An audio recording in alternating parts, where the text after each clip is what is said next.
Agron, dua që të dëgjosh çik me kujdes tani dhe të jesh i sigurt që bankësit do ja marrin 1.000 lekët, por në fakt unë kam disa pyetje për ty, sepse je politikani më hipokrit në gjithë këtë sallë këtu. E para njerë, dua që t'i përgjigjesh shqiptarëve se kush është lidhja jote, e bashkëshortes tënde apo e vllajt tënd me kompanit Intercom Data Service dhe Northwind SHPK. Kush është lidhja, Agron? Dua që të vish tu, Agron, dhe t'ju thush gjithë shqiptarëve, dua që t'ju tregosh shqiptarëve se si ke zgjedhur dhe me kompanitë tuaja ke zgjedhur që mos të deklarosh mënyrën se si transferon fitimet e tua jashtë këtij vendi dhe je gati të paguash gjobën dhe mos t'japësh informacionin që të kërkohet nga administrata tatimore. Hajde dhe jepi përgjigje shqiptarëve për këtë.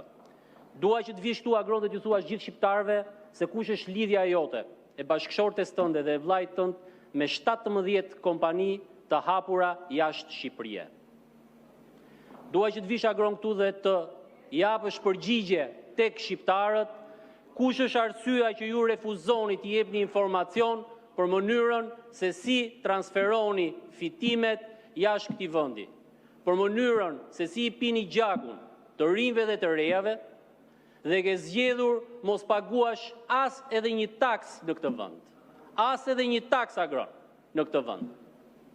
Agron, vjen dhe thua që mungojnë investimet në shëndetësi, mungojnë investimet në bujqësi, mungojnë investimet në mbrojtje sociale.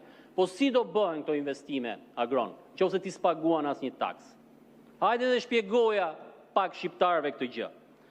Hajde shpjegoja shqiptarëve këtë gjë sepse është e nevojshme që shqiptarët të të njohin që ti je një njeri që ke zgjedhur që të shfrytëzosh çdo resurs të këtij vendi këtu dhe mos paguash asnjë gjë në këtë vend, sepse je duke përgatitur jetën tënde offshore.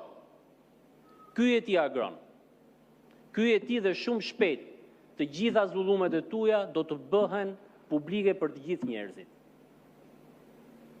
Hajde dhe jepi përgjigje shqiptarëve për këto që sapo ju thash.